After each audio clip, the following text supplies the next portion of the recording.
Hello everyone. This is Jane of MJ Reader TV, and this is my story.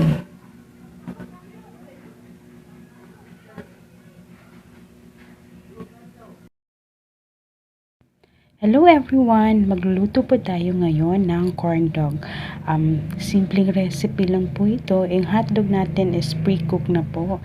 Um, we have the breadcrumbs, the cheese po natin. Slice lang po natin yung cheese natin into parang pataas na mahaba na slice. Yan po. Just continue slicing it. Itong recipe po ito ay magugustuhan ito ng mga bata. Parang tulad lang din po ito ng waffle. Pero kung wala kayong waffle maker sa bahay, you can just prepare this one na ganito lang. In-slice ko lang po yung hotdog natin para hindi siya masyadong mahaba. So, yan na po. After slicing ng hotdog natin is sa gitna slice natin pero hindi talaga yung para malagyan natin ng cheese, yung sliced cheese natin ilagay natin dyan. Yan. So, ganyan po ang gawin ninyo. Don't worry po kasi naghugas na po ako ng kamay before doing this po. So, yan na po. Ganyan lang ang gagawin ninyo. Just continue the rest of the hot dogs na in-slice lang din natin at the half. Yan, continue nyo lang ang paglalagay ng cheese doon sa mga hot dogs ninyo. I'm sure po na magugustuhan po ito ng mga bata. So, just continue all the hot dogs. So, tapos mong malagyan ng lahat ng cheese, yung mga hot dogs ninyo, ay i-prepare naman natin yung breading natin. Yung egg natin, which, yan, the last one na lang siguro na hotdog yan.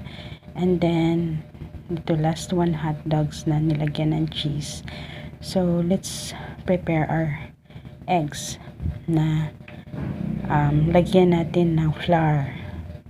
So, wala po pala akong yung exact measurement ng mga niluluto ko. Actually, tansya-tansya lang. So, makikita nyo naman kung gaano ka stick na yung ito yung egg natin. So, 2 eggs yan. Lagyan natin ng konting milk.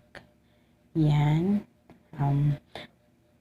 So, ibibit natin yung egg at saka yung milk natin. Tapos, pagbibit natin, tapos mix, maglagay tayo ng all-purpose flour po yan. So, it's an all-purpose flour. Tapos, imimix natin ulit. Yan. So, after beating that, after mixing that mixture, okay na po siya. So, pwede na natin i-dip yung hotdog natin na may cheese. Ilagay natin dyan. Yan. Tapos, doon sa breadcrumbs natin. So, dip natin doon sa breadcrumbs after doon sa hotdog natin. So, yan. Dahan-dahan lang doon sa breadcrumbs natin. So, yan po. And then, just continue all the hot dogs na pinipare natin before tayo prepare ng oil natin para i-fry na itong corn dog natin. So, yan. Dip lang natin. Yan na. I'm sure the kids will love this kasi pag napafry mo na siya, naging golden brown na, yung crispiness niya andun, tapos yung hotdog at cheese sa ilalim. Masarap po siya actually at napaka-affordable pa po. So, yan po. Just continue all the hotdogs na na-prepare natin po. Yan. So, yan lang po. Hindi po madali lang po kasi itong gawin. Yan, tapos na po tayo sa lahat ng mga hotdogs natin na didip na natin doon sa breadcrumbs. So, ito frying na tayo.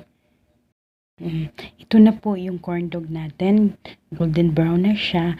Dapat dahan-dahan lang din yung apoy. Huwag po masyado ano yung apoy para hindi po siya masunog actually.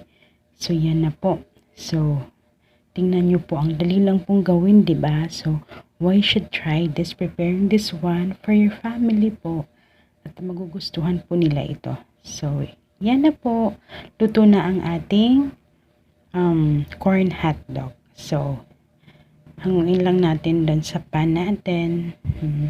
Yan. So, yummy. Crispy po siya. Masarap po siya talaga. Magugustuhan talaga ito ng mga bata. So, yan na po. Ito na po yung corn dog natin. Pwede po natin siya i-half slice. Let's try para makita nyo ang ilalim po. Ang ganda po niya tingnan. Kung meron po kayong children's party or mga party, pwede nyo to i-prepare. Yan po. Wow, yum yum. Parang siyang waffle talaga na meron cheese, diba? So, in-slice na natin yan lahat. Or yung dalawa lang slice natin. Kasi hindi naman ano yan. So, yan na po. So, I hope magugustuhan nyo ito ng mga bata at pati na rin matatanda, 'di ba? Masarap po siya. Pwede pang snacks, pwede pang ulam. Yan po, 'di ba napakaganda? And looks so yummy. So, that's it. So, thank you. Ito po ang ating corn dog. Masarap na at affordable pa.